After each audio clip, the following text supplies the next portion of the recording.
I'm Kizzy Rosebud, and I am a maker and student of craft at the Arts University Plymouth.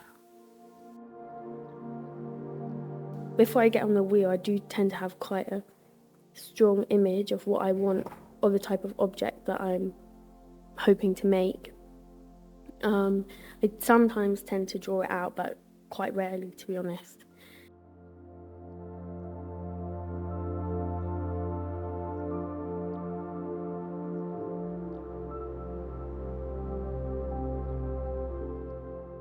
I'm very inspired by craft histories and understanding the ways that things have historically been made and also how things continue to be made.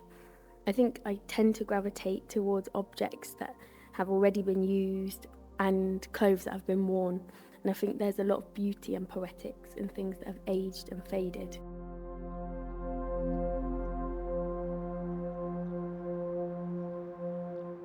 Making in general gives you a way to connect more widely and more deeply with the world around you. And I think especially with pottery and natural dyeing, there's the fact that you're using the earth's natural materials and transforming them into things that might be used on a daily basis.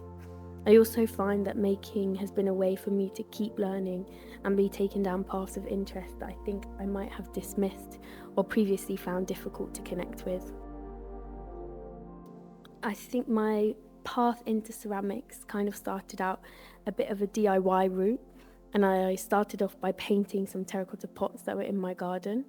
I found myself then really wanting to try and make my own and experimented a little bit with air dry clay, even though I know now that that can have some nasty chemicals in it. A friend of mine at that time was going to a drop-in class, and I went along to that and really enjoyed the kind of well-being aspect of working with clay in a kind of social, relaxed environment. And it was after that I had one lesson on the wheel and was very much hooked.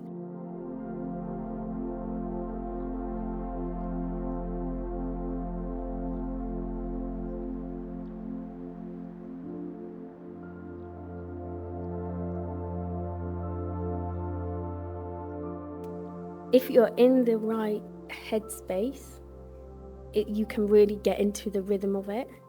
And your body is kind of synced up. And I think it's like you're obviously using your mind in a kind of a different way. But at the same time there's like a wholeness to it. Like you feel like everything is working together.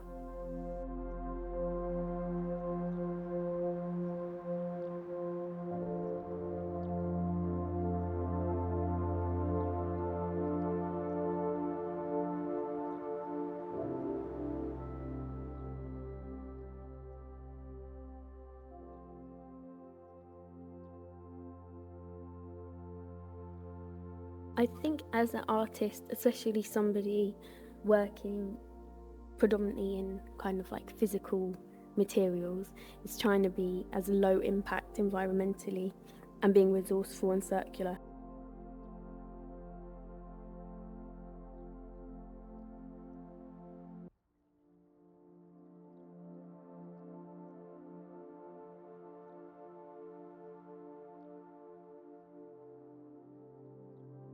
My favourite piece is the kind of clay textile that I handed in for my first submission in the Masters. It was made from around 600 miniature pots that were all wheel thrown and made from dug clay from London. It was quite a different piece. I'd normally made functional pottery, things that their use is very immediate and obvious, and I quite liked exploring something maybe a bit more conceptual, and it felt like a route which I might continue down, even though it feels a little bit unfinished at the moment.